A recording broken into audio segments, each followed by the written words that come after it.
Hi guys, it's Alan and welcome back to the Library of Alexandria. So today guys, what I wanted to do is I'm going to talk about the new BBC show that is airing in January called The Watch.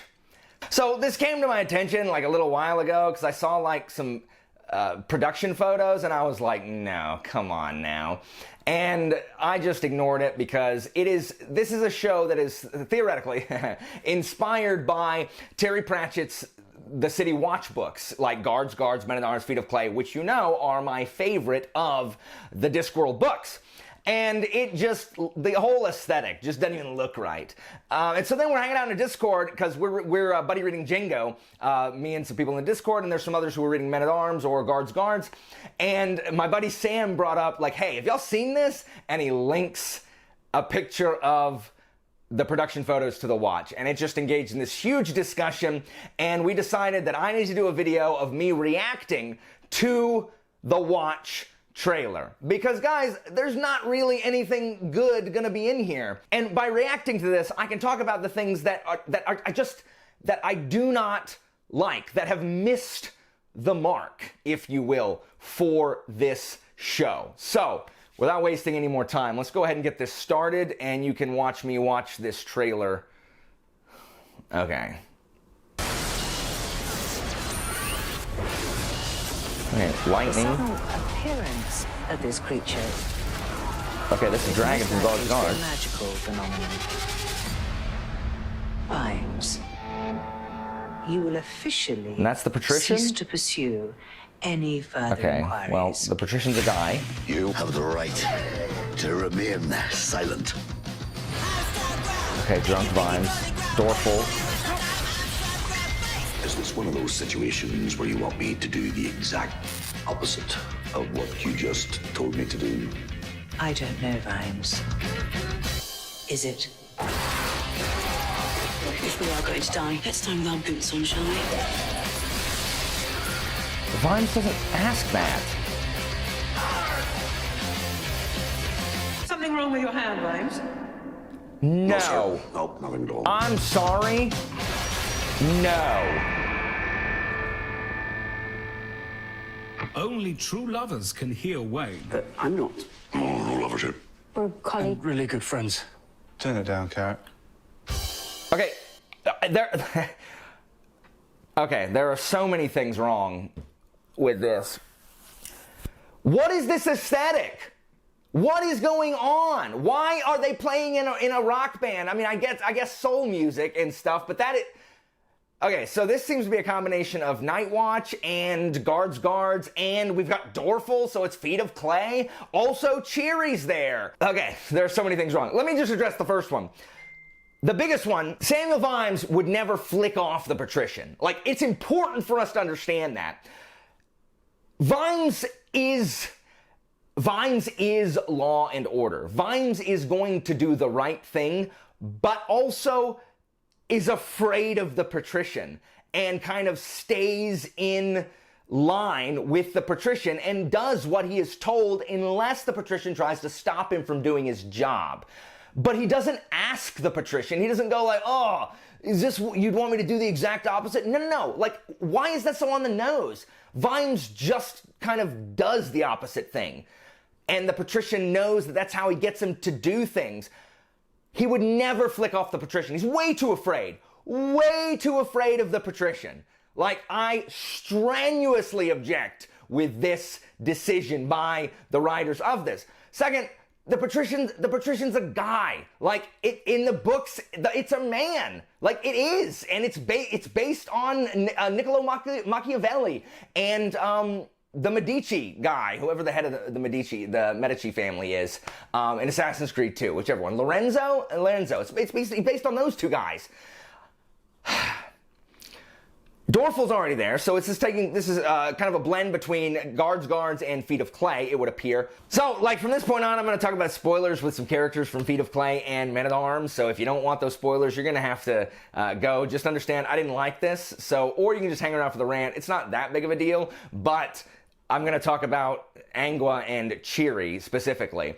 So, Angua is short and has short I guess platinum like punk hair because they got a whole cyberpunk 2077 thing going on. Angua in the books, she has these huge, like voluminous, like unkempt, wild, kind of untamed blonde locks. And they're like that because when she transforms into the werewolf, she is this big, shaggy, blonde, like were beast. And so that's where the hair goes. It's the way of explaining that, yeah, she has some similarities in her beast form as she does in her human form. But let's look at Cheery and Carrot. Cheery is an actual dwarf. The joke about Carrot is the same joke that they used later in Buddy the Elf.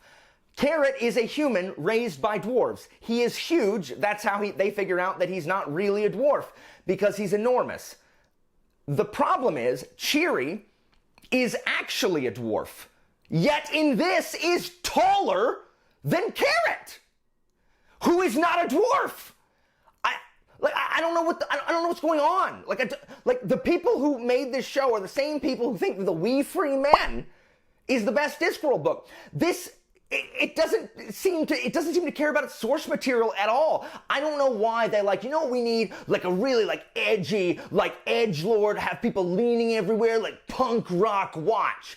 The watch books have enough humor and enough material and enough mystery to make an entertaining procedural show. You don't need to add this hard, punk rocker edge to it to make it palatable to the masses. In fact, all you've done is you've violated the freaking video game rule or book adaptation rule that Hollywood always has to violate, or in this case, what's the UK equivalent? London Wood? I don't know. Where you ignore everything that the fans liked about the source material and change it, hoping that it's going to pander and appeal to the general populace.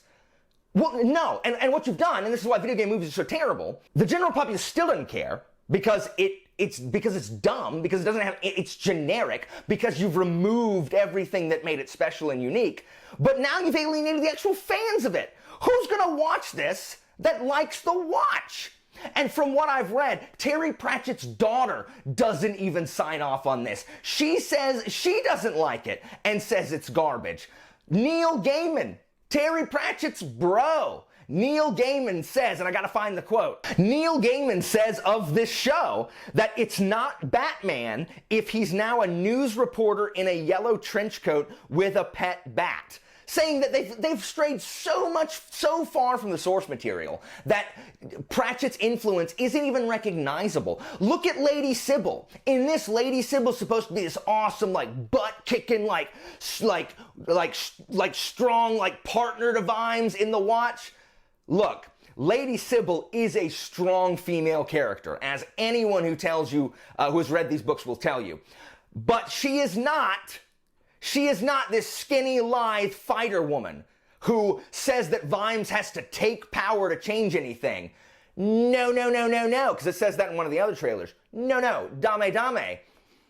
Sybil is old money. She's one of the wealthiest women in Ankh-Morpork and is from one of the oldest families in Ankh-Morpork. She believes very much in tradition and Vimes not being a cop and following things that nobles are supposed to do and kind of retire and take his place as, as a man about town rather than being a cop. And the thing that makes Sybil awesome is that people are afraid of her because she is a giant woman. She is a big lady. She's described as this kind of Wagnerian operatic heroine. You're supposed to picture her with the braids and the Viking hat that you see in the Wagnerian operas, or at least in Looney Tunes version of those. She's this giant, imposing woman who wears wigs because her hair's been burned off, and you saw that, I guess, in the trailer. But she's not this awesome, lithe, agile, oh, look at how awesome I am next to Vimes. No, that's not her role. She is an excellent character, but they've completely changed who Sybil is. It's like they've torn Angua in two and made Angua this tiny short character that is shorter than the dwarf, and taken Angwa's kind of like fight-itude and stuck that part in Sybil. And that's not what the watch is. And can we address the most glaring flaw? Can we address the most glaring flaw of this show? Fans of the Discworld, did you notice the absence of any characters in that trailer? If you did, it's not that they forgot to include them. It's that they're not in the show. This show has removed Nobby Nobbs and Sergeant Colon. There's no Colon or Nobbs in this show. And I'm sorry, but Colon is the quintessential office worker. Colon is us. He is the old guy who's been doing the job for too long, is just mediocre at his job, punches a clock, goes home, and doesn't really aspire to be anything else. That's who Colon is. Colon is us in the thing. Nobby is so integral to the guards.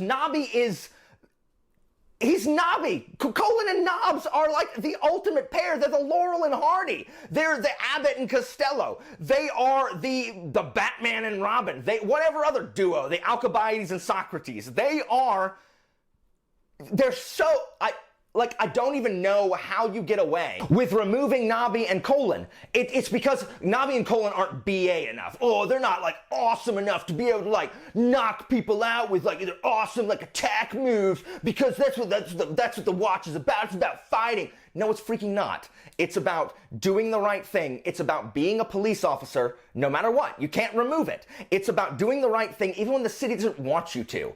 It's about justice and seeking seeking that justice no matter the cost. And it's about rising above what people say that you are. No one respects the watch. And it is about Vimes and Colon and Nobby feeling some pride in what they do for once, while also keeping the city safe and creating that respect for the institution of law. It's not about punk rockers like and like Vimes flicking the patrician off. Vimes, that's not who Vimes is. That's not who Vimes is. What Vimes will do is he will take an axe to the table where the rest of the nobles, like Lady Salachi and Lord Rust are. Vimes isn't going to take an axe to the patrician. And Vimes is also not going to flick the patrician off because the patrician will kill him. Like, the patrician is not this like, oh, I should just be ignored and disobeyed. The patrician is a presence that looms over the proceedings. Always. Because the patrician always knows before Vimes does. He is just the mastermind. The patrician's a genius. He's not just some like, he's not Snape, like just to be ignored and mocked and ridiculed. Like, and if you look at this poster, like, look, Vimes isn't even in the front. Sybil's in the front. And I love Sybil. Sybil is an amazing character. But Sybil isn't the watch. She's not. Sybil is a side character. Like, Carrot, here are the watch. Vimes, Carrot, Nobby, Colon, and then comes Angwa and Detritus. Who isn't in it? And wait, is that Detritus or Dorfl? Oh, that's probably not Dorfl. That's Detritus. Okay, so it's not a golem, it's a troll. So you've got Angwa and Detritus are there as well, but how do you know the difference? Like, how you can tell the difference between a troll and a golem with this? So those are the 6 main of the watch. Those 6 right there. And then yeah, we can add Cheery, I guess. But Sybil isn't part of the watch. She's not. She's not a member of the watch. I haven't watched this, and I'm not going to. But it is just so infuriating because the watch books have such amazing source material to be mined that could be just these incredible shows. Like the Pratchett adaptations, they kind of vary in quality. I think the Hogfather one is really good. The Weird Sisters one is not great. Neither is the Soul Music, the animated ones. I don't particularly care for the Color of Magic one with Sean Astin, and it's not because I hate Sam Wise. I just don't really like the Color of Magic one. I have not seen the Going Postal one, but I hear it's pretty decent. I think Charles Dance is the patrician in that one. Regardless, they are of varying quality, and they had a chance right here to make something great that could have this huge cult following. And all it's going to do No one's gonna watch it. You mark my words. You heard it here first. Extra, extra, read all about it. A penny a pape, a penny a pape. Right here, read the headlines. No one's gonna watch this drivel. No one's gonna watch these drivel. Come on, I'll give you 10 papes for a nickel. 10 papes for a nickel, and that's cutting me own throat. Heard it right here first. No one's gonna watch it. No Gen Pop is going to watch this, and if they're going to watch one episode, they're going to be like, what the crap is this? Like, they don't know the source material, so they don't care. And everyone who likes the source material, who actually likes the watch, is going to watch this and hate it. Like, Commander Vimes, Captain Samuel Vimes, is one of my favorite characters of all time, and they have just crapped all over him. There's no Nobby, there's no colon. The Vetinari, I mean, that's the least of the problems, that Vetinari is a woman. And I mean, Sybil is not this large lady who, Sybil is doing something else besides what she does in the books. The actual dwarf is taller than the human that's supposed to be taller than the dwarves. I don't know what they were going for here, but it is certainly not any kind of resemblance to the watch that I know. Have you guys seen this other trailer? Are you guys planning on watching The Watch? If you are a Discworld fan and you saw this trailer, what did you think when you saw it for the first time? Are you planning on watching it? Those of you who don't know the City Watch and don't know Discworld, when you saw that trailer, is that something that you absolutely need to catch and can't miss? Does it look like something that's right up your alley? In January, when January rolls around and it comes out, someone watch it and let me know if it is exactly as bad as I anticipate it being. So guys, sorry to go all negative, but it's just frustrating. And this, if you don't like me ranting about this, you can blame my Discord, because they really wanted me to do a reaction to this trailer, just because, like, all of us in there, in the Discord channel, in my Discord, we talk about these books, and we have a shared love for them. And so the fact that they're doing this it's just extremely frustrating. It's extremely frustrating when they could be bringing Sir Pratchett's work to a larger audience. They could be showing a larger audience who has not discovered him what about them makes it so great. But here it just appears they've stripped everything away from it. Like, Terry Pratchett did not that you want. Try to be super edgy with these guards. They're funny. It's middle-aged office workers as city watchmen doing their best, and the situation comes from seeing these tired stereotypes and him playing with our expectations there, and wordplay and puns.